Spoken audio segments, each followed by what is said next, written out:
What's up everyone? In this video I will be answering the question of why I don't use trickery or psychological manipulation and why you shouldn't, with 3 of the top reasons why. And I'm making this video because a lot of people out there realize that there's a lot of psychological biases and tricks that can be used, and they're wondering if they should use it or they shouldn't. And it's true, like most people don't realize how much someone can be manipulated. For example, car prices are a great example. Contrast bias makes you easily pay a lot more for a car by anchoring a very high number initially. So let's say you buy a car for $100,000. All of a sudden, a $100 extra car accessory like a heater or a little, gold print on the car doesn't seem like much. But if they had come to you initially with that gold heater or gold plate, you probably wouldn't have just paid for it outright. So there's like thousands of these like biases happening, and here's a reason why I don't use them as a foundation. The first reason is because if you look at every successful business or every successful person in the world, their foundation was built on actually delivering value. They didn't have a crappy product or they weren't a crappy mate, and they didn't use trickery to constantly trick people into getting their product. Because in the long run it doesn't work. People eventually find out and it just crumbles. Rather, you do see them use it as icing on the cake. So if you use it, it's always kind of like just like icing on a cake. An example would be Apple. Apple has made incredible products, revolutionary products like the iPhone that did so much for a human and did so much compared to anything else out there on the market when they were first released.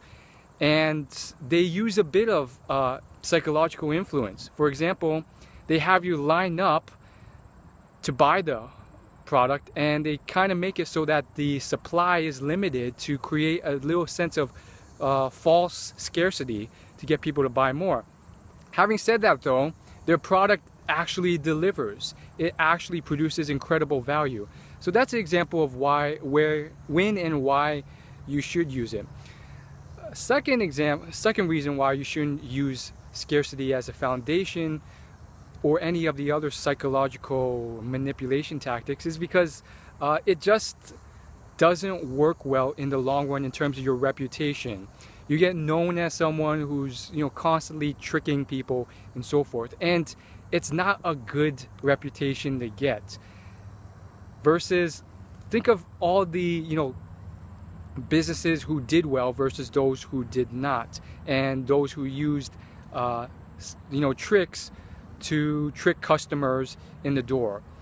Or think of the guys who do well with women. Are they the ones who are constantly tricking others into relationships somehow? Usually not.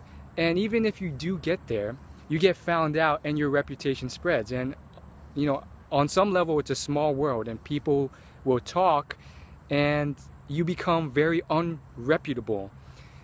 Think about the businesses who do this. I mean, there are businesses who use clickbait articles, and then as soon as you click the article, you realize this is pure BS. It has nothing to do with the title, and you click away, and they start getting known as the clickbait king, whether it's BuzzFeed or something else.